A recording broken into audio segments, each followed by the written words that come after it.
Malam turun perlahan, langit gelap, hujan menetes pelan di atap rumah belajar Raka. Suara anak-anak sudah lama hilang.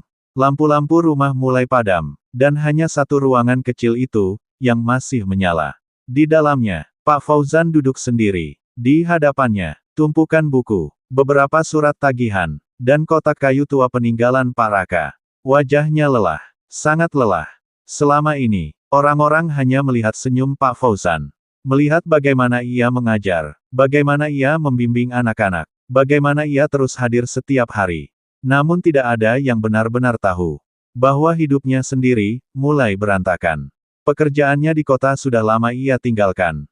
Tabungannya perlahan habis, dan kebutuhan rumah belajar semakin besar. Kapur, meja, buku, listrik, semuanya membutuhkan biaya, dan selama ini, Pak Fauzan menutupinya sendiri. Suatu malam, ibunya berbicara pelan. "Zan." "Iya, Bu, kamu mau begini terus?" Pak Fauzan diam. Ibunya menatapnya dengan mata penuh khawatir. "Ibu bangga, kamu bantu banyak anak. Tapi hidup kamu sendiri, bagaimana?" Kalimat itu, sederhana, namun menghantam lebih keras daripada apapun. Sejak malam itu, Pak Fauzan mulai banyak diam.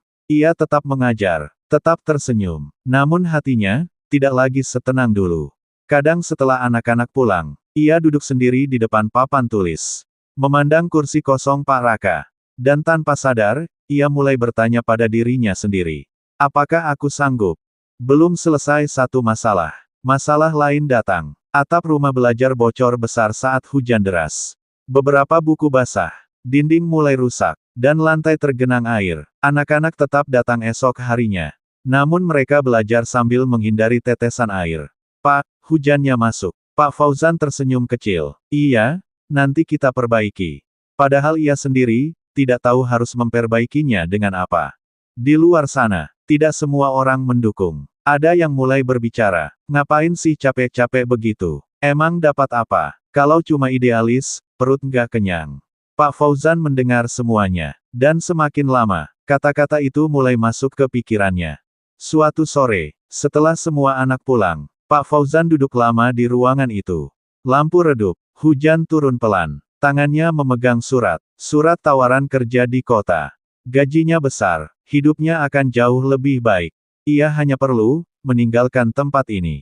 "Kalau aku pergi, rumah belajar ini bagaimana?" Namun suara lain menjawab, "Kamu juga punya hidup. Kamu nggak bisa terus begini." Pak Fauzan memejamkan mata. Dadanya sesak. Ia lelah menjadi kuat setiap hari. Keesokan harinya, Pak Fauzan berbicara pada Denny. "Mungkin, aku akan berhenti." Denny langsung terdiam. "Apa? Aku capek, Den." Kalimat itu keluar pelan, namun penuh luka. "Aku benar-benar capek." Esok paginya, suasana rumah belajar terasa aneh. Anak-anak tidak seramai biasanya. Beberapa terlihat diam, beberapa menunduk. Lalu tiba-tiba, "Pak, Bapak mau pergi." Pak Fauzan membeku. Ia menatap Arul. Anak kecil itu menangis. "Kalau Bapak pergi, siapa yang ngajarin kita?" Suasana langsung hening. Dan tanpa diduga, anak-anak lain mulai ikut menangis. "Pak, jangan tinggalin kita. Aku baru mulai bisa baca. Kalau Bapak pergi, rumah belajar tutup ya." Pak Fauzan tidak sanggup menjawab. Dadanya terasa sesak. Air matanya mulai jatuh. Selama ini, ia berpikir dirinya sendirian. Padahal tanpa sadar, ia telah menjadi tempat bergantung banyak hati. Malamnya, Pak Fauzan membuka kotak kayu peninggalan Pak Raka.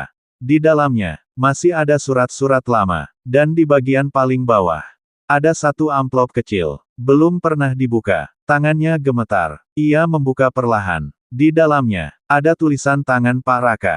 "Kalau suatu hari, kamu lelah, ingatlah, anak-anak itu tidak butuh guru yang sempurna. Mereka hanya butuh seseorang, yang tidak meninggalkan mereka." Pak Fauzan langsung menutup wajahnya.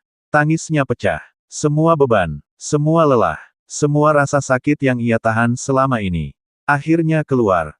Untuk pertama kalinya, Pak Fauzan menangis sejadi-jadinya. Bukan karena gagal, namun karena, ia terlalu lama menahan semuanya sendiri. Keesokan harinya, anak-anak datang dengan wajah takut. Mereka mengira, rumah belajar itu akan tutup. Namun saat pintu dibuka, Pak Fauzan berdiri di sana. Matanya masih sembab, namun senyumnya kembali ada. Anak-anak, suaranya pelan. Kita mulai ya. Dan saat itulah, anak-anak langsung berlari memeluknya. Tangisan, tawa, dan rasa lega, bercampur menjadi satu. Karena yang diwariskan, bukan hanya tempat, tetapi luka, perjuangan, dan tanggung jawab besar. Dan malam itu, Pak Fauzan akhirnya mengerti, kenapa dulu Pak Raka tetap bertahan. Bukan karena semuanya mudah, tetapi karena ada hati-hati kecil yang tidak boleh ditinggalkan.